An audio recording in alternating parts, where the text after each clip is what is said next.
today's perhaps most compelling theme, which is safeguarding the crown jewels. We as organizations, we as ecosystems spend so many years to keep fortifying our key assets of the organization. And if we do not really touch upon this theme in today's parlance, where there have been users working from homes, the perimeters of the organizations have been challenged. So I think the sessions will not be complete. So, without any further delay, let me straight away get into setting the stage for our expert speakers to take on. I hope, folks, you are being able to hear me well. Yes, sir. Good stuff. Okay. So crown jewels in a digital estate for different organizations have a different meaning. It depends on their businesses. It depends on the industry verticals they operate in. It also depends on the geographical coverage which they have, whether they are global organizations, they are operating out of a specific country. So based on these variants, for some organizations, the crown jewels typically could be the payment card interface data. For some, it could be protected health information. For yet more companies, it could be the intellectual properties or trade secrets.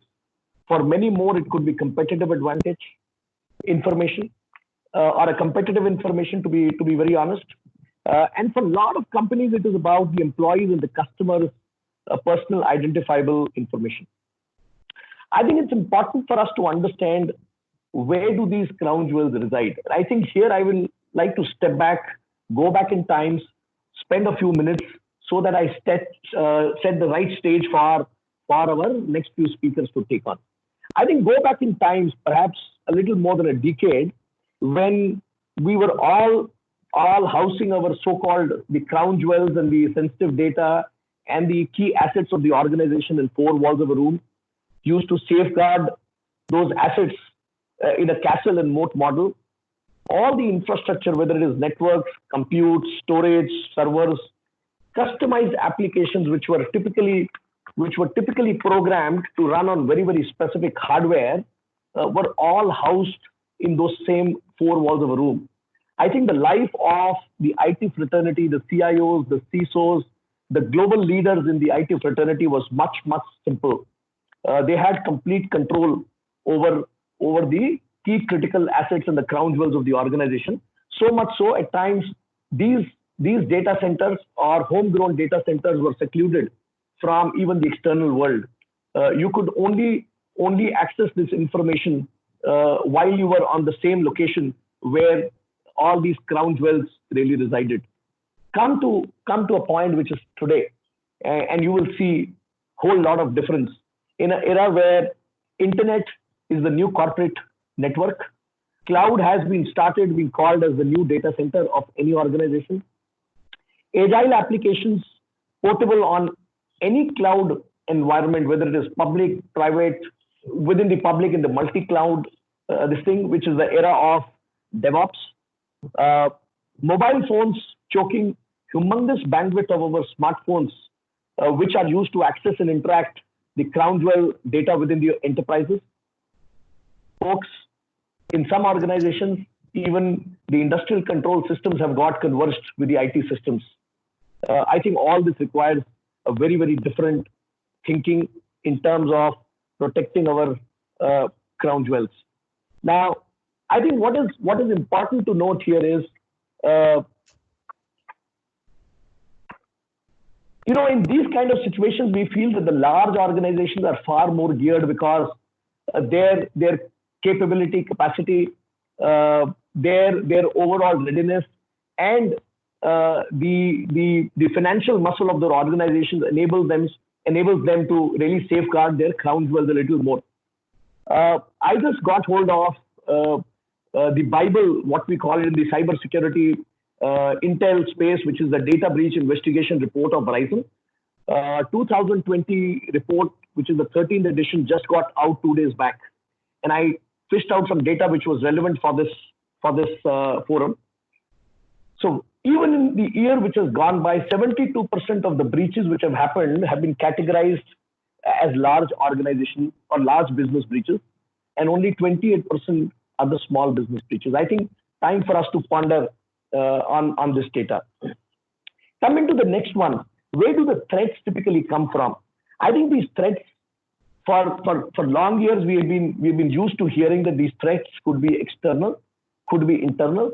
It could be because of some of the ignorance or the ignorant people working within the employee base within the organization, or some of the disgruntled employees with malicious intent.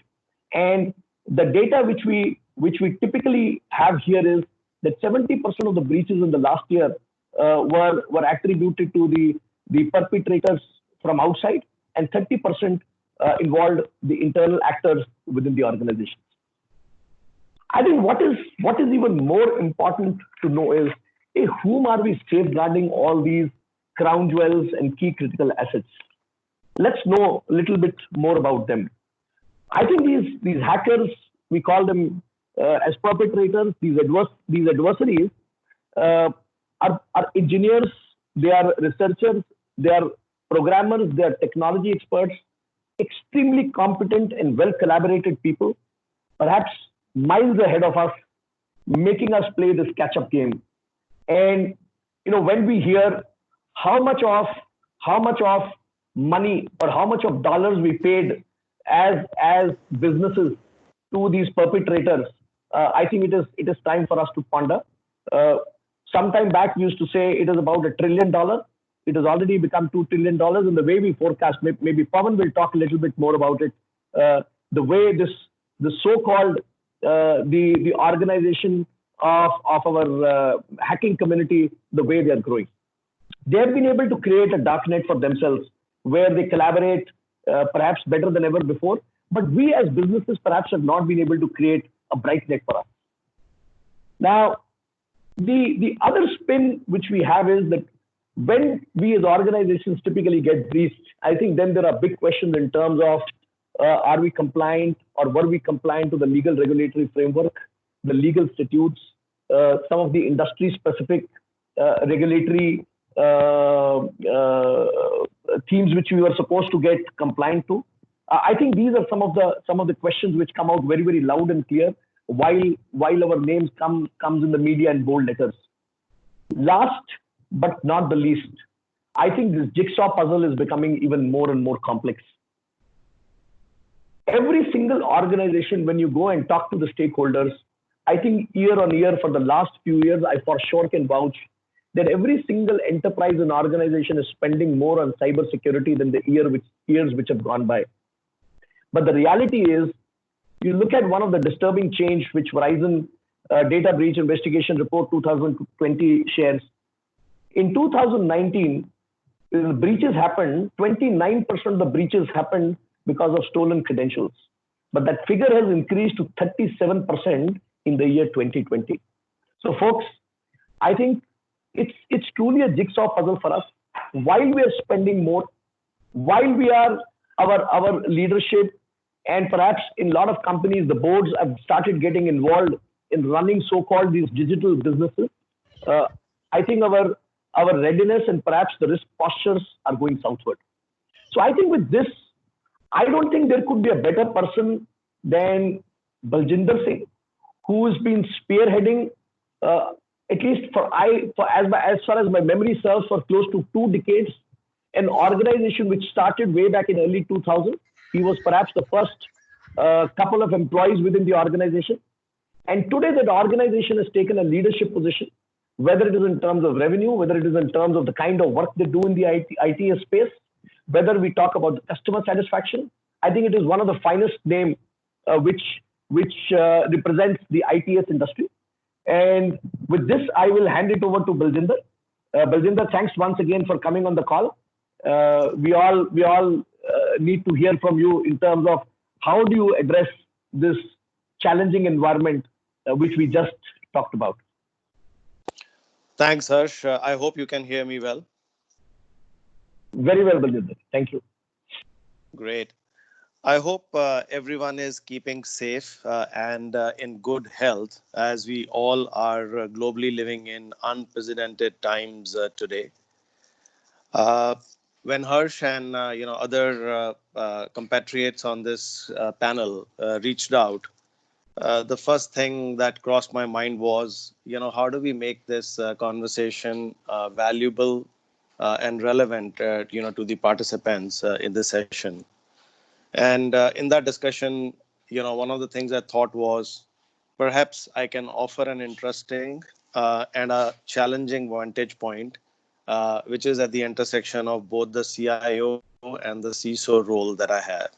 So, as a CIO, the need is to focus on innovation and transformation, whereas as the Chief Information Security Officer, the need is to balance and bring about the enterprise risk management and cyber defense strategies. So this is a fairly vast subject, and I thought maybe uh, a possible way is to talk to you in simple five W's format. I hope everybody is familiar with five W's, which is why, what, where, when, type of a information sharing format. And that's what I thought I will do. I am not going to use a presentation deck. I am a fellow practitioner like many of you. In my role, I have served clients and offered solutions to them, as well as I have served the internal enterprise, and managed risk and information security. So, with that, let's start with the why and set the context in terms of the key factors that are required for safeguarding the crown jewels. Harsh touched upon some of these briefly, but in my mind, there are four things that are happening around us, and they constitute the why statement of safeguarding the crown jewels. Number one, as I call it, are the amorphous borders of information technology and information security that were not there before. Uh, we were talking about cloud technologies which have shifted the borders of the organization. We've been talking about mobility. But what about the work from home, which has just emerged because of the COVID-19 situation? Today, I mean, if I think of an organization which has, let's say, 25,000 users operating from their remote locations or working from home, it's a great network. It's a great 25,000 remote offices network, but it is also a castle with 25,000 potential entry points from an information security perspective. So, amorphous borders is definitely the first why that we need to be worrying about. The second is the evolving threat landscape. I think both in the insider and outsider threat environment, things like data exfiltration, hacking, phishing, malwares, all of those, I think we are broadly familiar with, and create a need for a more offensive play for cyber defense as compared to a more defensive strategies that we'd had in the past. Third is, the advanced technologies and new channels of information sharing. So IoT, social web, blockchain, robotics, these weren't there in that proliferation as they are today in this decade. And I think a CISO and I think a CEO and the board needs to consider about these potential channels and smarter mechanisms and devices. And the fourth point, and I think my colleague Pawan is going to give you a very helpful perspective on this, is the changing and emerging regulatory compliance and risk management landscape.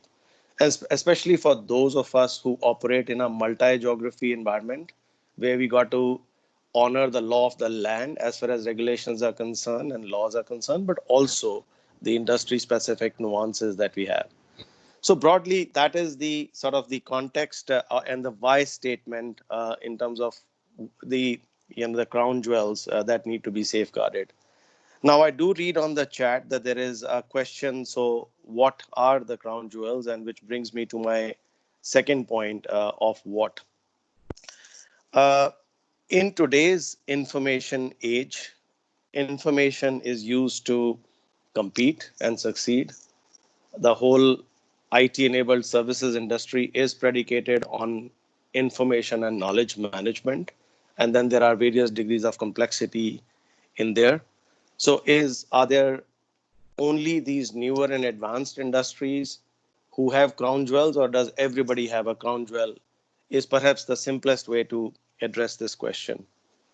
The answer is that in our information systems landscape in an organization, which is essentially the backbone of today's businesses, there is a subset of critical assets or critical systems that have to remain in good health, that have to survive to for the sustenance and growth of this of an organization. Now, in a healthcare company, it could be a patient administration system. In a banking company, it could be a core banking system. In a company like ours, it will be intellectual property and the digital solutions that we are building. But even for the information technology, uh, you know, teams in every organization, I think their enterprise systems, their domain systems, their messaging systems in today's category absolutely qualify, in my mind, either as the crown jewels, or at the other way of calling them is the mission critical assets as such.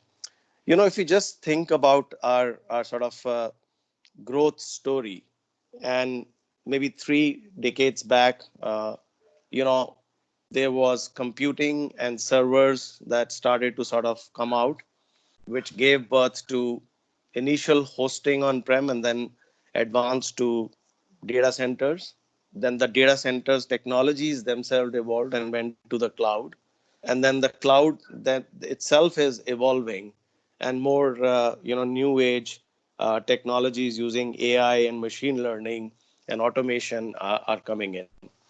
And I think if even if I look at our own organization, I mean, for us, the definition of critical assets traverses from external client facing mission critical systems and platforms which are used, such as in insurance industry or healthcare industry or banking and financial industry, all the way back to the internal operations and enterprise, uh, things like our own enterprise digitization and DevOps, where we manage programming to production. So that's how I think one could frame the definition of crown jewels and what crown jewel really means.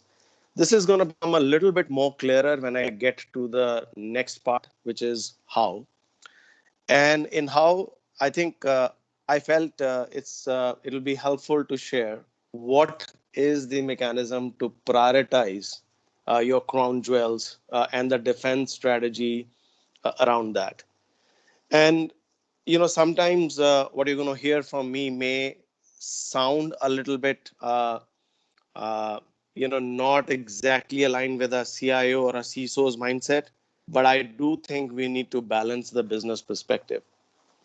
At times, we get completely drowned in technology and security and controls when we get to the risk prioritization and building a cyber defense strategy. But really, from a business and a customer perspective, what matters the most is the value that we deliver to that customer. So, for example, if an insurance company is giving a policy which is digital in nature, the servicing of that policy and the continuance of that service through that digital channel, I think, is the most important critical asset as far as the value to that end customer is concerned. The other way of saying this is that if that crown jewel got impacted, what is the impact of a potential compromise? Can the organization continue to service their customer and they continue their business even in the compromised state of a crown jewel? If there are mitigating ways of servicing the clients and the business, then maybe you not sort of categorize that a crown jewel. I think somebody needs to put themselves on mute. Thank you. So I think let's talk a little bit about what is this war between the defenders and the adversaries. The cat and mouse game that's going on out there, and what is the crown jewel uh, prioritization model. So first of all, as I said, based on the value to the organization and impact of compromise, one should identify the crown jewels.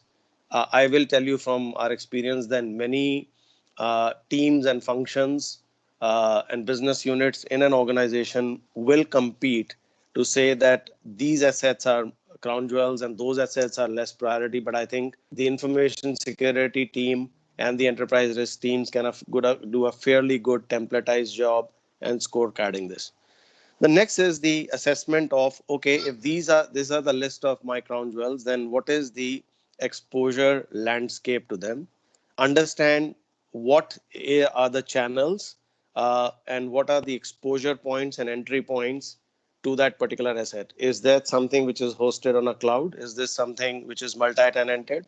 Is this something which is freely accessible through web just by its design?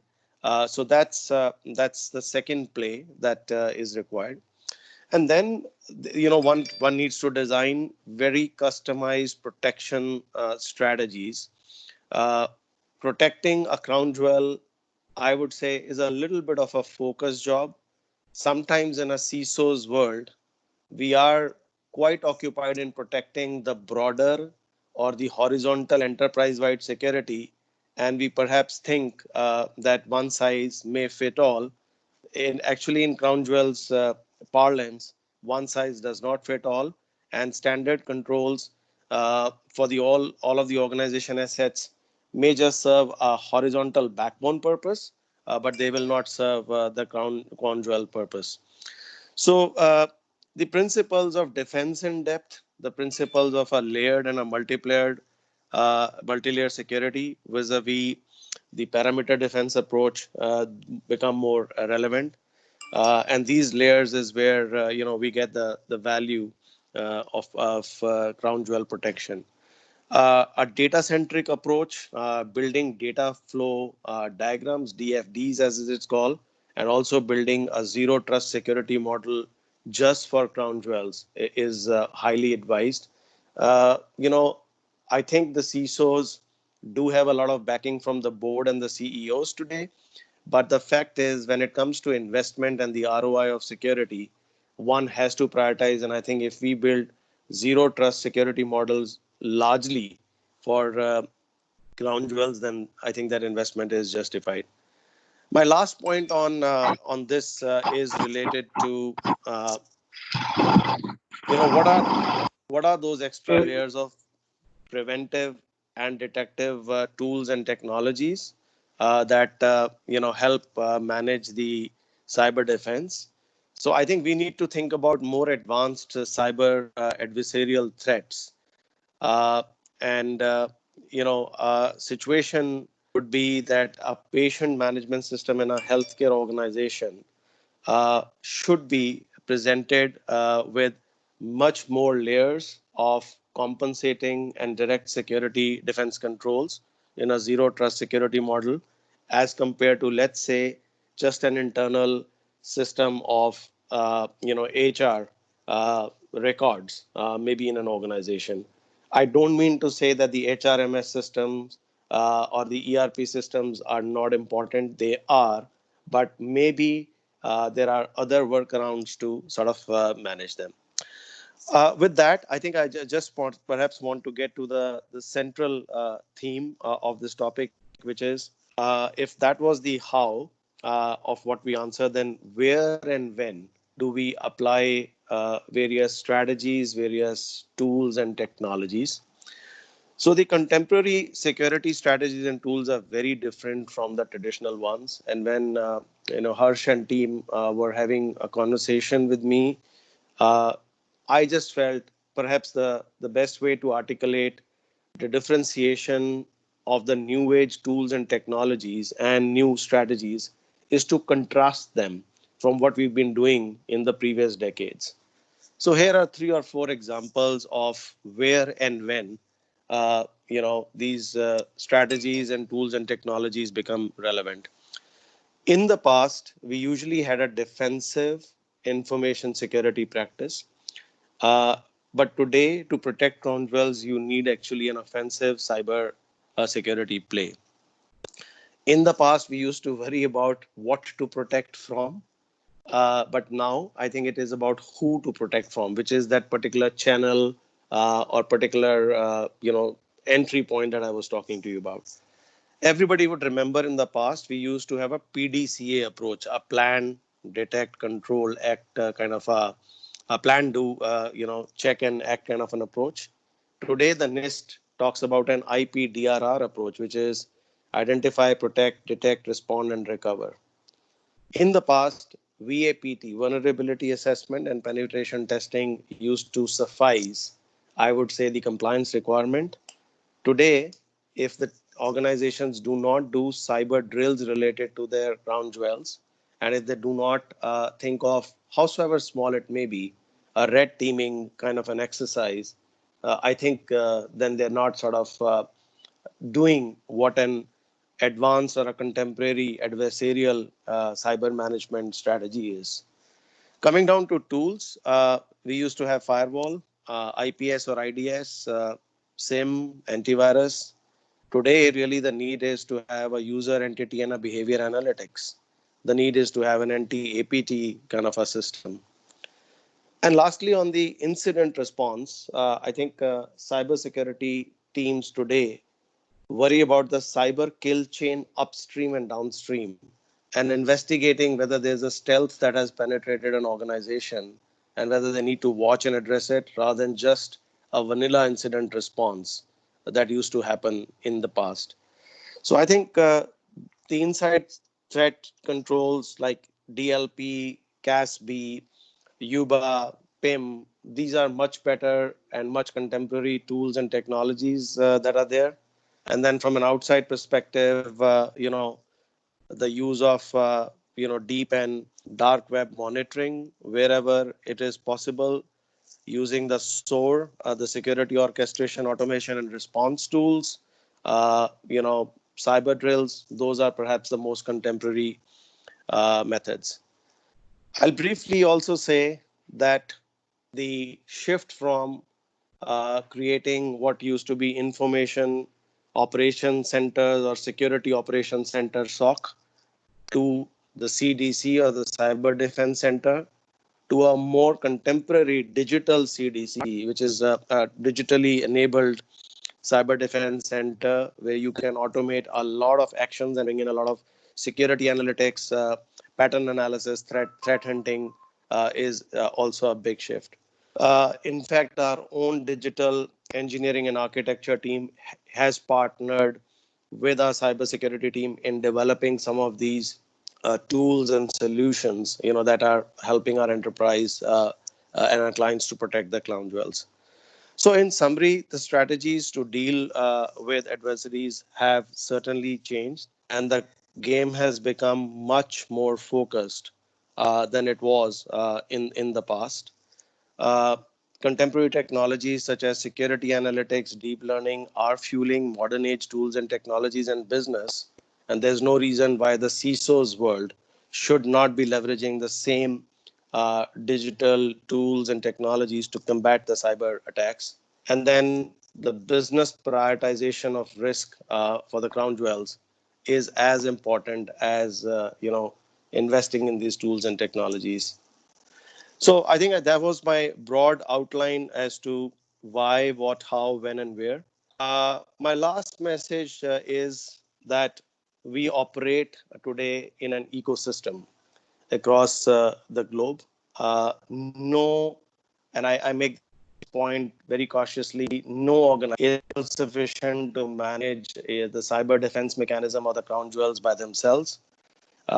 We have to cross leverage the competencies and partnerships in the industry ecosystem. And I think when it comes to regulations, compliance, and risk management, I'm going to sort of hand it over to my compatriot, who is perhaps the best when it comes to talking about how, from a legal and from a regulatory perspective, we partner in the industry and take it forward. So with that, Pawan, if I can ask you to come in.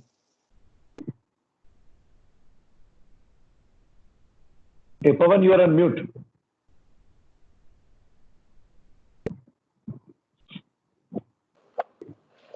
Thank you, Baljinder, for those comments. Thanks, Harsh, for giving this opportunity.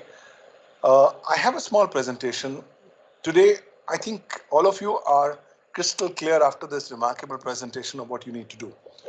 I thought I'll just sensitize with you what you should be keeping in mind when you are safeguarding your crown jewels from a legal standpoint. Can we have the presentation, Nagesh?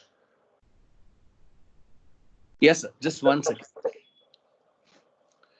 I think as lockdowns have now clearly easing away, the problem are now beginning to start coming in.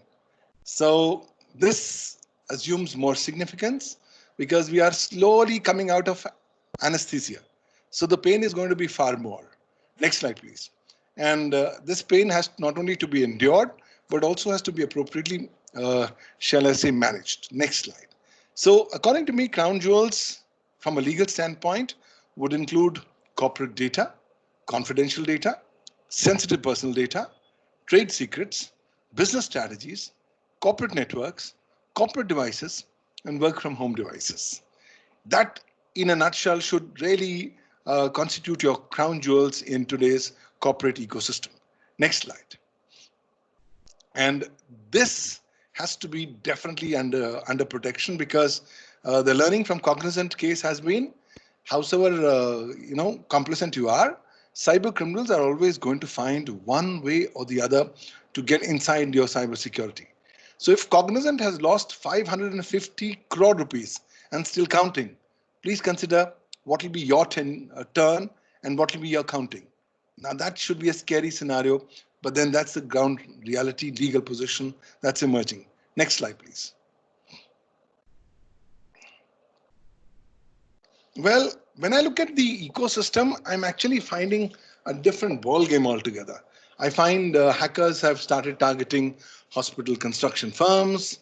If you're a law firm, and I'm advising a couple of law firms in India who are also beginning to find that they are under heat because cyber criminals are targeting their networks. So it's all across, and we are in a leaking ecosystem. So therefore, we have to take our own specific precautions. Next slide, please.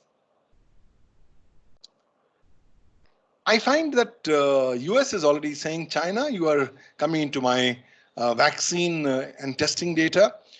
I'm finding in UK, the electricity system grid is under attack. I find in Latin America, that's what's happening. So a lot of critical information infrastructure would also be targeted in India as we go forward. Next slide, please. And it's globally all across. It begins with the attack on the Czech hospital in March 2020. Then it goes to Prague airport. And now the US Department of Health and Human Services are all under attack. Next slide, please. So if you are believing that you are from corporate India and you are secure, then I really want you to think up again. I want you to wake up from your slumber because these things are telling us a very grim picture. Last year, we used to say that the global cost of cybercrime should exceed $6 trillion by 2021. We've already revised our figures. That $6 trillion figure we will cross by the end of this very year. So it's all across. And therefore, in India, when you don't have a data protection law, you don't have a cybersecurity law, you are clearly under a massive, shall I say, disadvantage when you begin working. Next slide. You are relying upon all kinds of video conferencing, and much that the Zooms and the Teams have begun to start strengthening their networks. There are still leaking and breaches happening all across. Next slide, please. Well, work from home is now a trusted ground reality. But yes, cyber criminals have understood that as companies, you have not done enough homework for protecting your devices while working from home. So those places are where the cyber security breaches are continuing to happen across the country. Next slide, please. I believe you must now see a holistic perspective. I see a new cyber world order coming in, where a lot of changes are happening in cyberspace. States are getting more powerful. Interception monitoring is happening both at corporate level and also at governmental level. Your civil liberties could potentially be under challenge. So it's a new world. Therefore, new strategies have to be the default option as we go forward. Next slide, please. And I believe that cyber law will have to play a very important role, as also cyber security law, in helping you protect your crown jewels. Because if the legal frameworks don't deliver, then to a large extent that protection of crown jewels may not be completely comprehensive. Next slide, please. You're using AI, using IoT, but please understand, while we are all struggling in the COVID-19 ecosystem, cyber criminals have also started using the root of AI and IoT for targeting your systems, your networks. Though California has now come up with a new law, India still doesn't have any legislation either on IoT or on AI. Next slide, please. So please remember, good, bad, or worse, this is your Bible. The Indian cyber law is going to be your mother legislation to protect you, because it's the only legislation in India that governs data and information in the electronic form. Hence, please, as corporates, you will have to ensure that you comply with this law. Why do you want to comply with this law?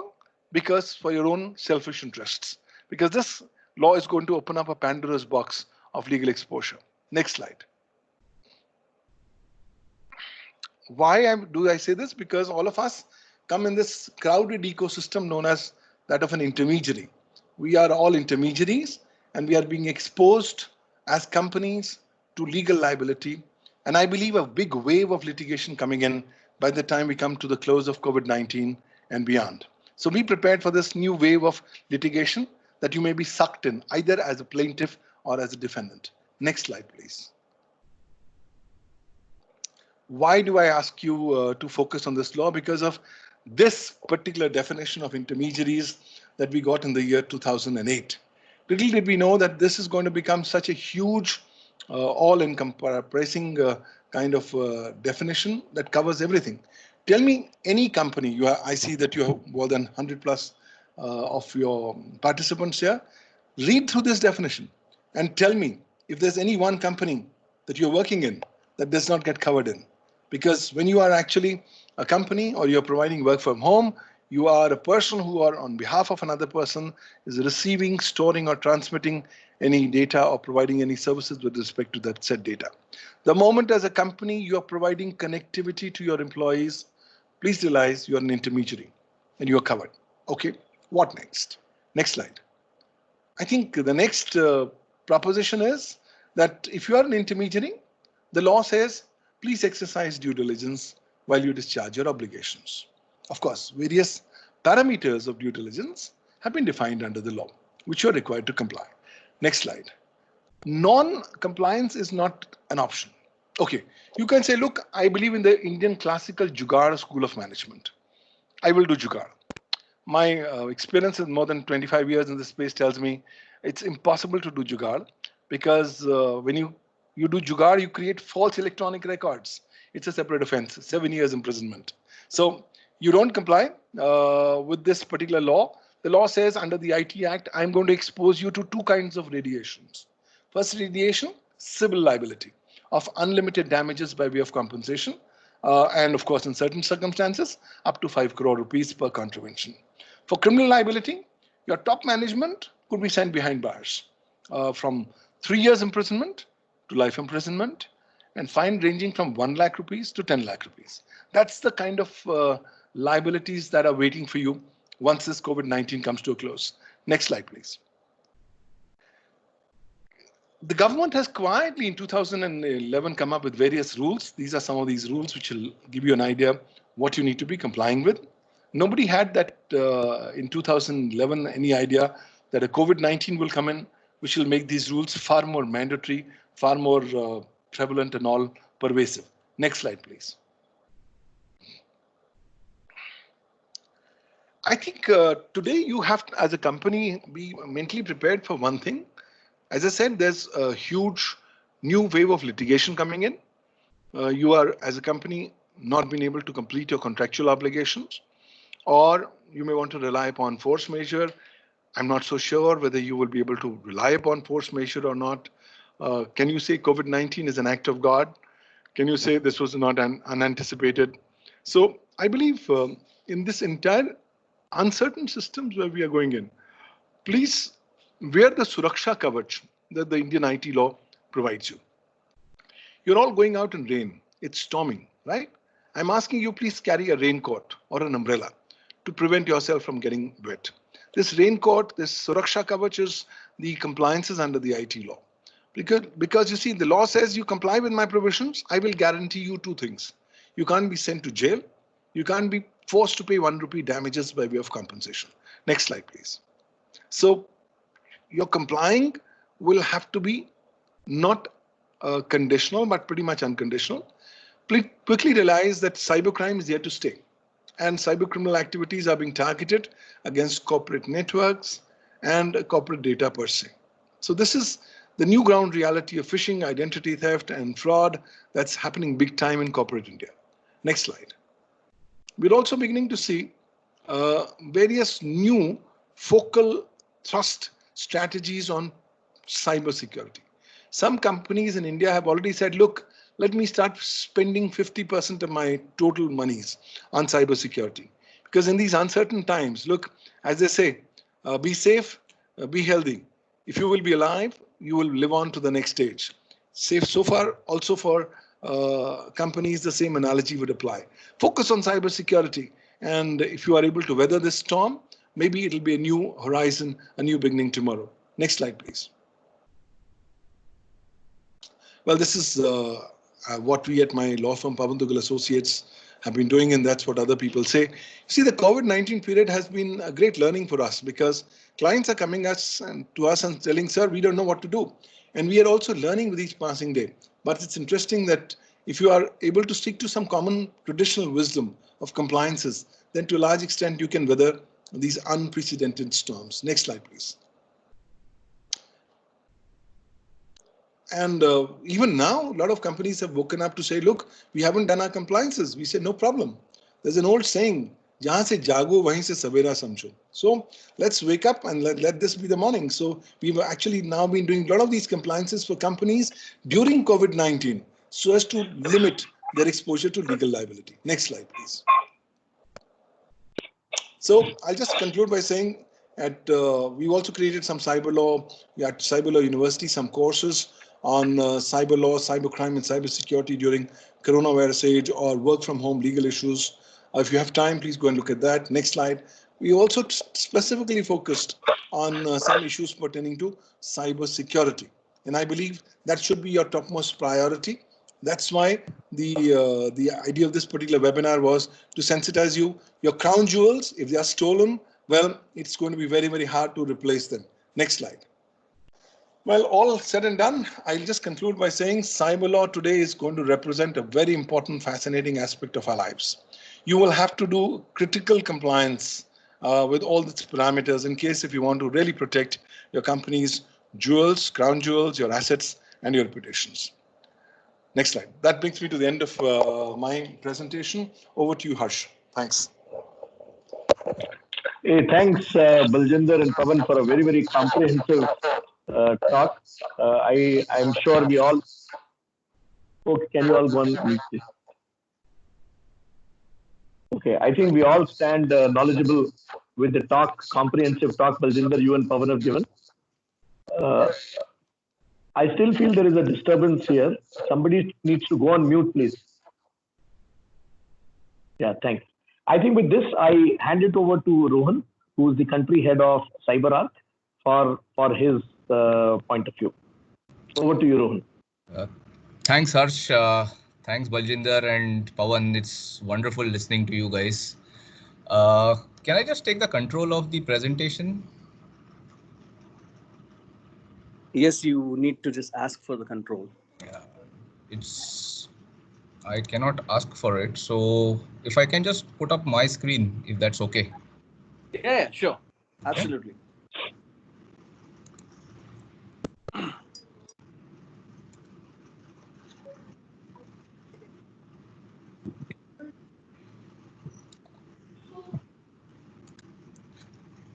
Is the screen visible now?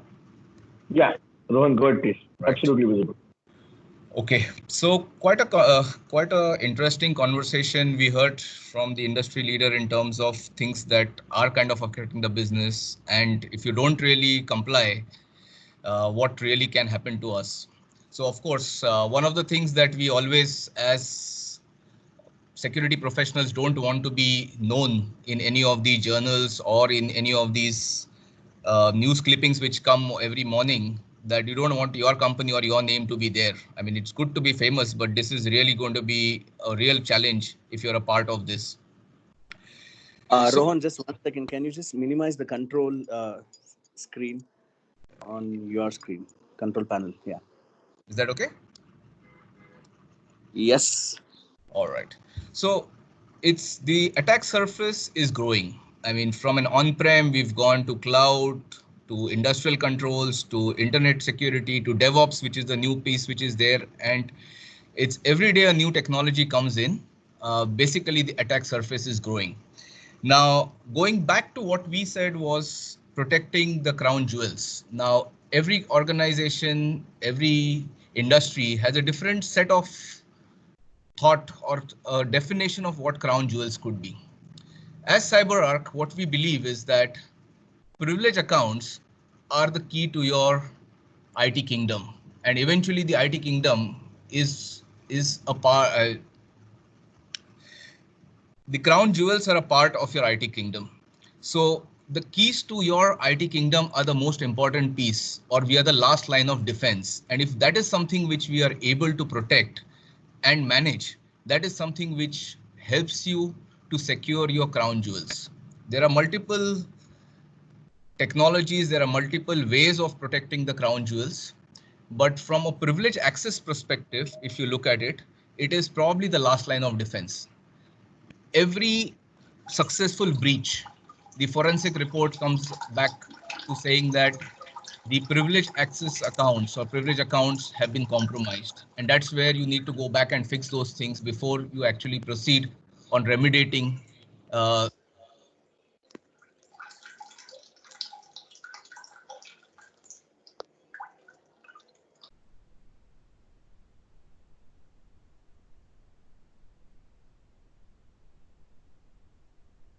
Rohan, you have to unmute yourself and speak.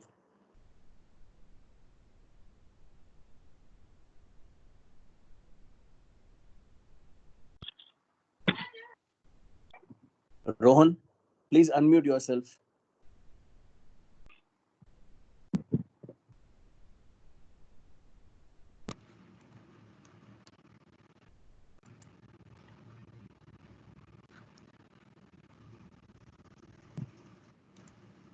Is that okay? Yeah, Rohan. Yeah, we lost you for some time. Yeah, you can get back. Okay, so basically if you look at the attack chain, it starts from an endpoint and eventually goes to a domain controller with a lateral movement or privilege escalations. And most of the investment today from a cybersecurity perspective happens to be now in the initial infection, which is the endpoint. And then there is something which Baljinder rightly talked about, was about the PIM solutions and the things which are required now to kind of make sure that the privileges are protected.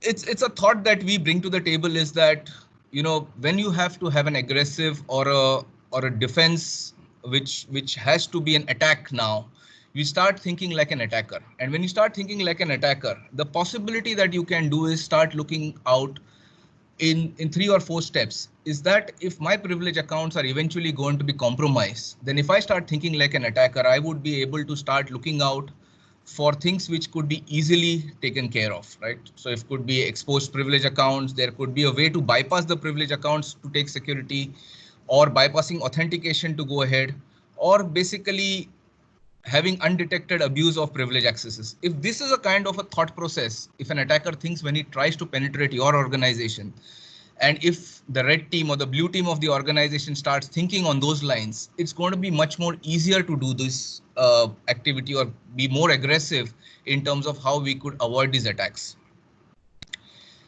A very simple thing that we say is privileges don't just exist with humans, but they exist with applications, they exist with software tools, with endpoints, with developer tools, Internet of Things, or industrial controls. Now that's something, it's all these privileges which are there.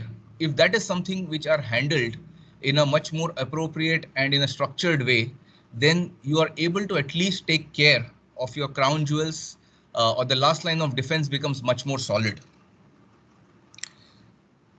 Basically, we are using a same methodology, is isolation or break the chain in any of the cyber attacks. And if you're able to break the chain, basically it helps you to protect at least the assets which are not affected.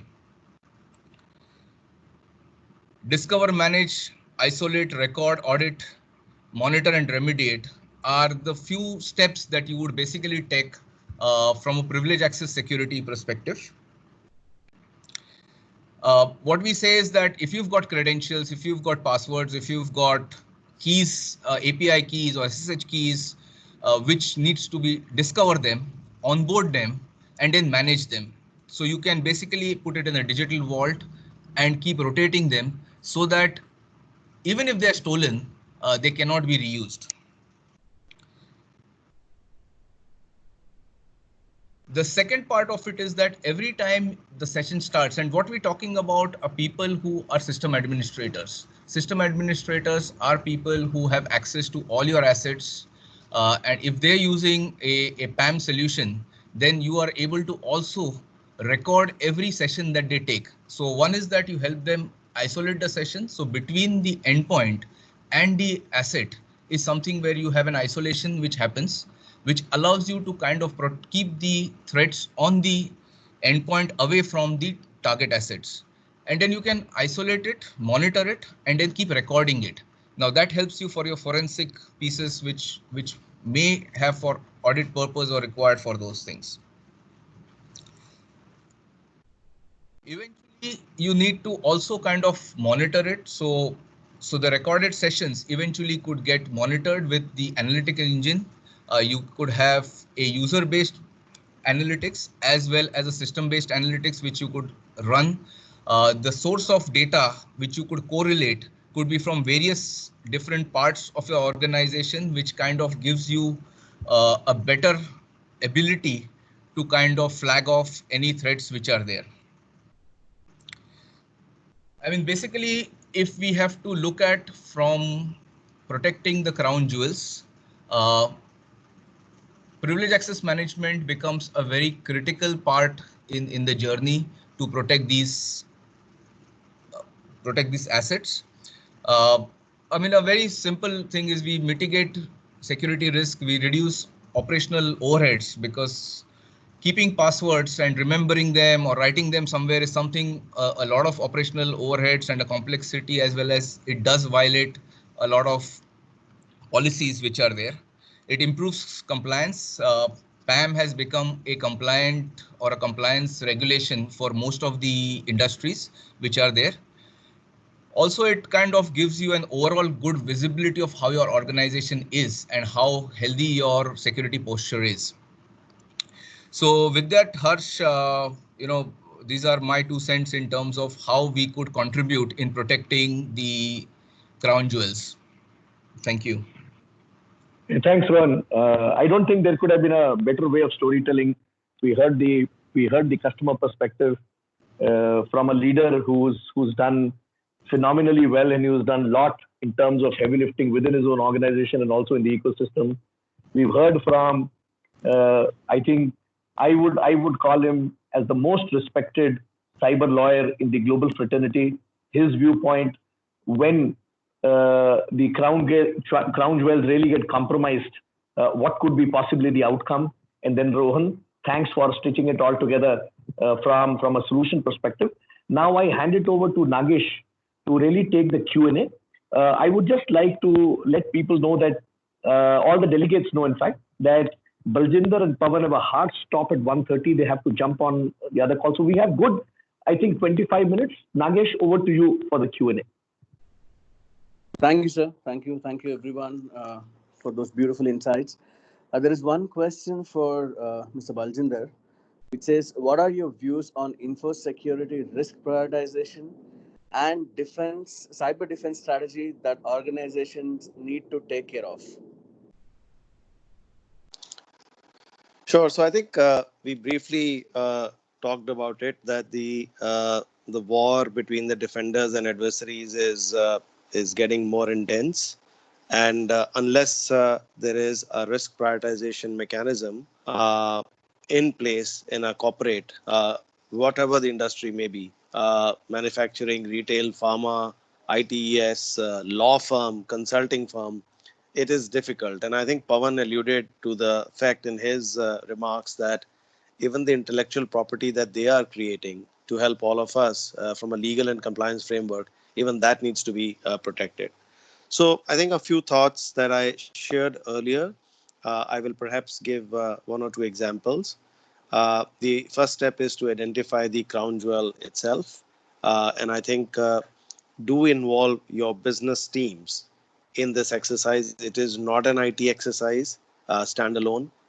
Please involve your legal teams. I think either involve an external legal agency who's competent and up to speed with what's going on with the dynamic evolution of the compliance and legal framework, and with them charter the set of crown jewels that impart the maximum value to your customers, and then in also impute the impact of their compromise.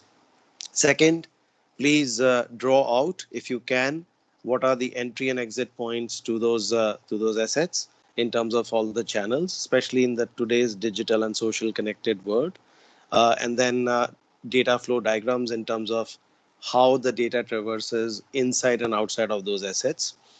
Uh, the next is obviously the defense in depth and a multi-layer security, which means if you can potentially invest in a zero trust model, and I hope the audience broadly understands that the zero trust model is not to automatically trust any inside or outside parameters, but to actually apply methods that are beyond a castle and a moat approach, and use those tool sets and technologies. And I would say lastly is build some detective and responsive tools and contemporary technologies to focus exclusively on your cyber assets. So I mentioned earlier about insider threat tools, outsider threat tools, but if you can think of technologies like from insider perspective, DLP, UBA, CASB, PIM, identity access management, those are good insider prevention controls for crown jewels.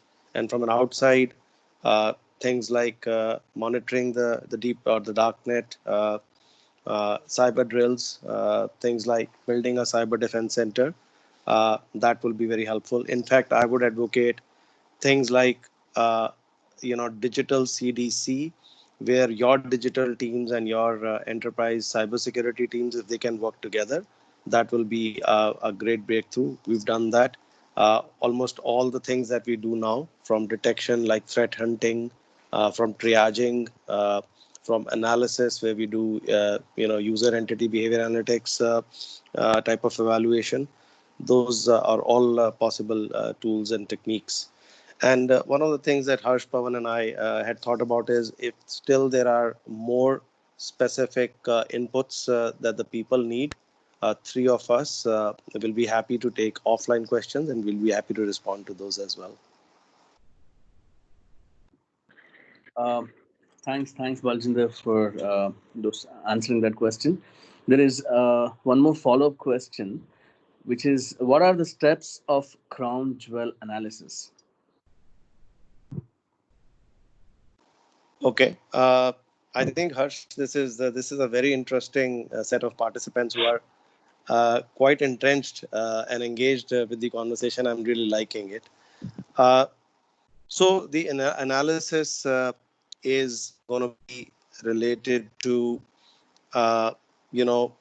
listing all the sources of intellectual property in your organization, and the legal function in an organization, or the external lawyers are usually the most equipped parties to assist how the intellectual property is listed for a company. Intellectual property may or may not have a monetary value associated with them, and so therefore that is the first and the fundamental way. The second way of doing that is that the each business unit identifies what is most critical for them. As an example, in a banking organization, the core banking side, the retail banking side, the wealth management side, the treasury side, all of them will have different systems, will have different privileges, will have different access and accounts. And I would reckon that they also are not just following one regulatory standard, they have specific obligations to adhere to. So please list them and think about their protection mechanism. And then lastly, but maybe not the least, I also think if there is an opportunity to talk to your clients themselves, that what constitutes your service or product framework in terms of how you deliver those things to them. So if today a company XYZ in India offers me a life policy coverage through a digital channel, and for some reason that service was to impede in this COVID-19 scenario, is there an alternate way that they can continue that service? So those are some of the parameters that you could use for analyzing this approach. Thank you. Thanks for answering that question. The next question is, I believe, for Rohan. Before that, Rohan, could you please stop the presenting mode on your screen?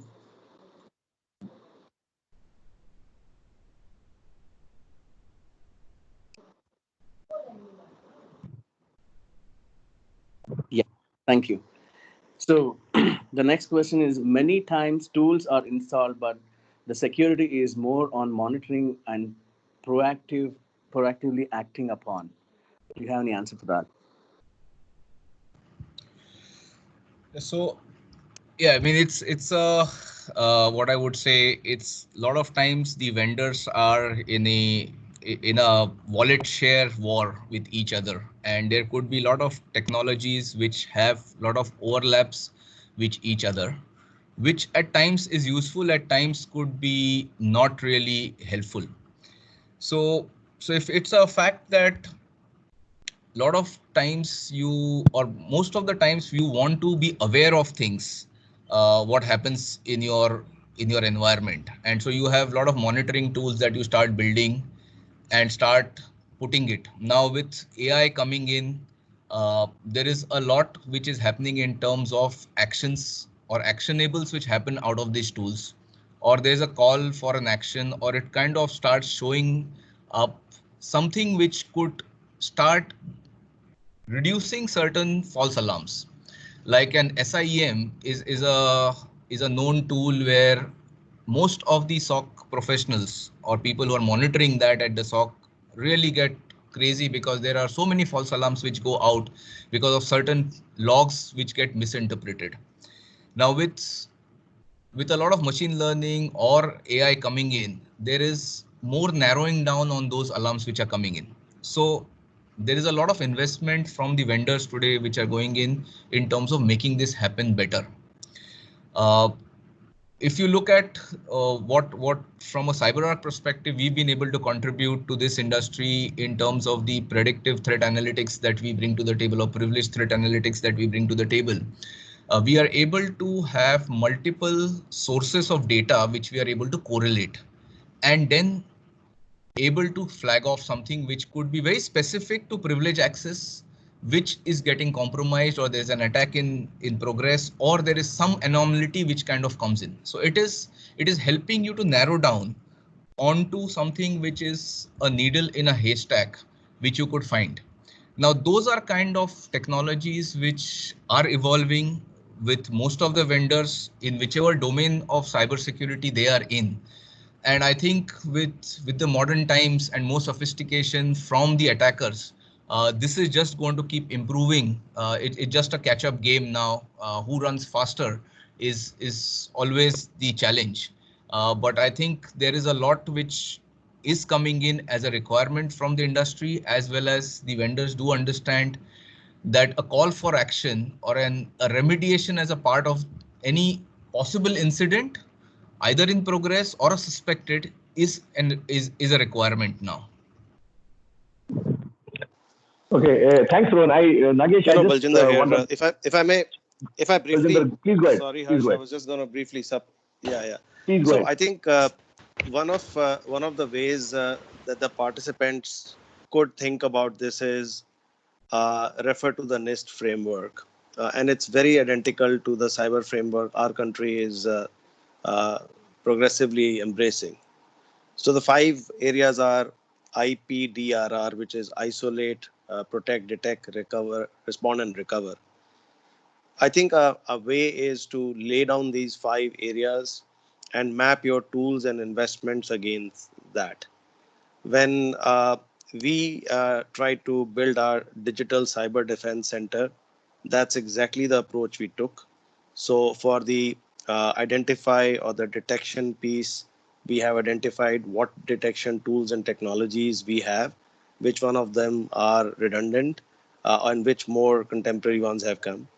Likewise, in terms of responding, how do we triage based on the business context, various things that come up, and then likewise, on the analysis side, build a UBA and that kind of a capability, as well as a DLP side from an insider threat perspective, all the way to containment and remediation, to insert blocking rules on an automated basis and proxies and firewalls and things like that.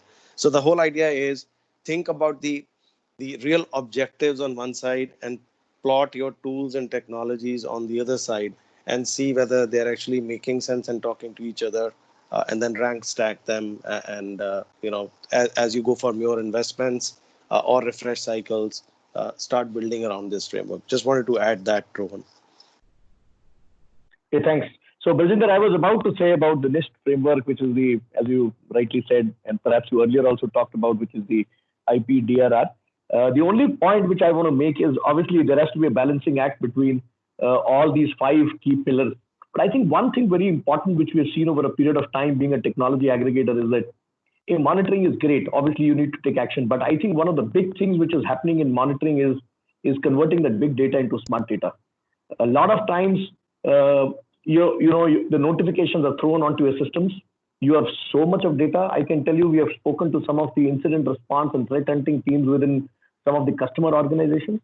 It is becoming humanly impossible for them to keep monitoring. So you need to have some automation, some AI ML, though AI ML is a very misused and abused word today, but some piece of automation which can actually correlate and bring that big data into smart data so that you can actually respond and remediate, which are the last two pillars of the NIST framework, is very, very important. I just wanted to add that. Thanks. Over to you, Nagesh. Thank you, sir. There is one question for Dr. Duggal. What is the adequate level of cyber preparedness for it to be called reasonable security practice to avoid penalties in case of cyber breaches? Well, the law is very clear. For you to really qualify within the category of becoming a reasonable security practice, you could either follow an ISO 27001 as a sample. That's the only standard that the government has still now notified. It does not mean that you have to be certified. It only means that you have to follow those principles of information security as have been given in that particular standard. So long as you incorporate the salient elements of ISO 27001 within the parameters of your corporate practices or information security policies, that's good enough. But mind you, this is absolutely essential the moment you're dealing, handling, or processing sensitive personal data. And this includes not just medical data, but also health data and the data pertaining to the credit card, debit cards, and banking account details. So that's what the government has said so far. We'll have to wait for further any other guidelines that may come up. But till such time as they don't come up, this is the minimum requirements that the law requires you to have. Otherwise, if you don't implement them and as a result of your negligence, somebody suffers a loss, then you get exposed to unlimited damages by way of compensation as a civil remedy under Section 43A of the Information Technology Act. Thanks. Thank you. I think the next question would be for both Mr. Baljinder and Rohan. Threat-based risk assessment are still not very much adopted in the organization so that all security perspectives are handled. So I think it's perhaps a question of what is the posture and preparedness and the, should I say, the maturity model of information security in an organization. Uh, I think as far as the security analytics and threat hunting is concerned, a lot of organizations are now shifting towards behavior and pattern based analysis and using big data as such. I mean, some of the examples, or the one of the most relevant example is the peer baselining anomaly. If there are 50 users in a business group who are supposed to access a certain IT or an information asset in a certain way, then that's the peer baseline. And if one person is not doing that, then that peer baseline anomaly can tell that this can be a source of potential threat. Likewise, if users are not expected to log on the weekend, and if they are doing so, it's a potential source. Uh, if there is, a host, when I say a host, I mean a server in simple terms, running some unforeseen, unplanned activity that a system administrator watches, that's unusual. So I think one will have to invest in these contemporary technologies. It requires a mindset and an investment combination. And building the big data lake for information security is not easy. There are multiple providers and their technologies out there which do not talk to each other. There is no interoperability. So a CISO and a CIO have to work in building a data lake, building an engine which can do some threat hunting and AI based analysis of these unforeseen things. And I think initially you can start with a rule set and some business scenarios, and over a period of time, the data learns the patterns of an organization, and you can build an intelligent the threat hunting and a security analytics engine.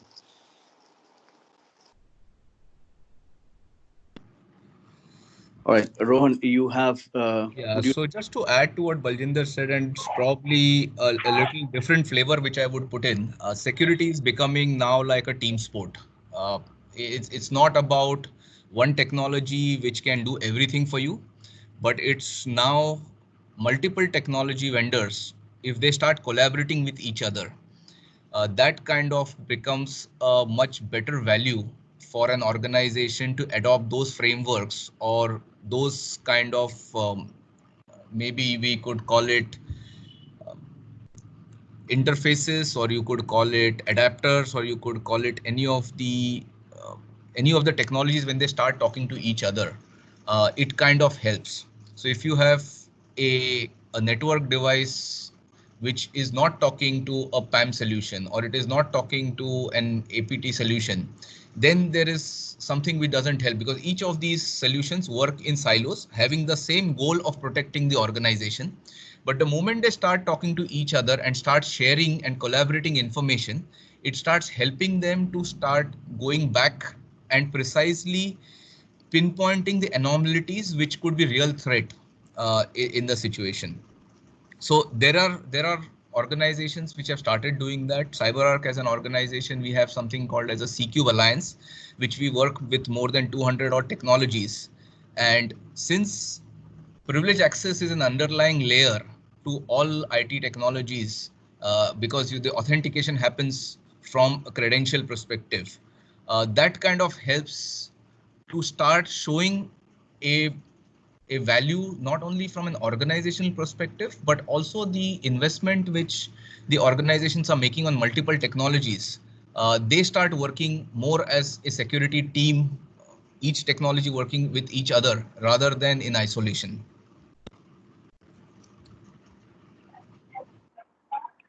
Okay, Nagesh, one final question, please, and then we can take offline as you earlier stated. Yes, sir. Just a minute.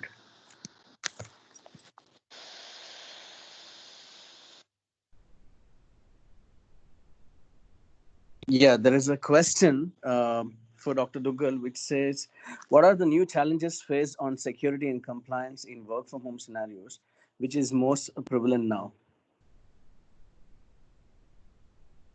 At the work from home scenario, we began to see massive challenges, specifically in the Indian context. The Indian work from home force is not a digitally mature force yet. So we have begun to start seeing a lot of these people working from home getting victims of phishing attacks, phishing SMSs, phishing emails, because when you're working from home and you don't have access to a lot of information, you may want to click up on anything that comes your alley for the purposes of getting more information about COVID-19 or appropriate strategies. So massive increase in phishing, and through phishing, cybersecurity breaches. That's one. We've also begun to see a massive increase in terms of identity theft. Cyber criminals in India have particularly understood that the cybersecurity parameters of working from home are hardly ever addressed properly. Barring a few big companies who've done some effective work, most of the smaller players or the medium players have not given the kind of focus on it that it really requires. So consequently, we are beginning to see a number of these cybersecurity breaches. None of them are being reported yet. So just because they are not being reported, we should not be in a position of complacence. I'm dealing with a number of these breaches, so I can tell you that things are happening. But I think over a period of time, the learnings from COVID-19 will help us how to take this further. Now, lockdown 4.0 has come in. We are pretty confident there'll be a lockdown 5.0 as well. But in some way, manner or the other, a lot of companies have already asked their employees to keep on working till September or October from work from home. Now, during this 2 months that we have seen the practical difficulties, companies have begun to start addressing the cybersecurity issues and challenges. They began to start strengthening the same, but it's a constant race. We'll have to keep on constantly adding on the layers of security for devices working at home, more capacity building amongst the users, so that ultimately it's every specific point in the chain that we'll have to concentrate on. Not necessarily only the device, not necessarily only the employee, but a holistic mindset will have to be done. But it's an ongoing journey. A lot of work will have to be done on the basis of the learnings that we have learned in the last 2 months. Thanks. Thank you, Dr. Duggal. There is one more question with respect to cyber insurance. How can it help organizations other than technology investment? Well, in case you were looking at cyber insurance, think again. It's still a fledgling industry. Most of the players have not yet done their homework on what kind of insurance cover they have to give you. Most of the meat lies in the fine print of what they'll be specifically excluding. So even a lot of companies who already have existing cyber insurances are suddenly realizing that a lot of scenarios that they have particularly experienced during the COVID-19 times have not particularly been covered within the ambit of the coverage. It's a growing sector. I should expect to see massive push to cyber insurance, at least in the next coming 6 months. And more people would increasingly be inclined to start taking some kind of a cyber insurance cover, because this is only the first wave of infections. India is right now going through first wave. China and Korea has already begun seeing the second wave of infections. So we don't know when it happens, how it happens. I was speaking at a United Nations webinar the other day, and one of the speakers said, please wipe out 2020 from your calendar and the first half of 2021. That's expected to be the immediate time frame on which you'll have to concentrate on. So that being so, some kind of primitive, or shall I say basic cyber insurance covers could be starting made available. We'll have to be consciously clear about what we are being offered, what are we jumping in. And if we think that we are relatively more, shall I say, covered, please go ahead and do that. But always review the terms and conditions, and always remember one final notorious thought process, which is cyber insurance companies have a notorious reputation of inserting in huge numbers of exclusions so as to somehow deny your claim at any point of time. So read through the terms and conditions and ride with the wave as it goes forwards. Thanks. Thank you, sir. We will get all the other questions answered one by one eventually. Now, I would like Mr. Harsh Mawa to give a thank you note. Hey, We can- Nagesh, first of all, thanks to you, man. You have been amazing putting all the logistics together. A big thanks to all the delegates for joining this session. I think I really do not know how to thank Baljinder and Pawan, who have taken the time out of busy schedule. I think you have covered truly the 360-degree aspect in your domains. I think you've made it absolutely insightful, and our 360-degree series of iValue very, very meaningful. And a big thanks to, I think, one of our finest technology partners, Rohan, to really share his views and to participate in this session. A big thanks at the end to all of you. Stay tuned. I think we will keep coming back to you, perhaps a couple of more in the next couple of weeks in terms of our 360-degree themes. Thanks once again to all of you. Thank you. Thank you. Thank you. Thank you, sir. Thank you. Thank you.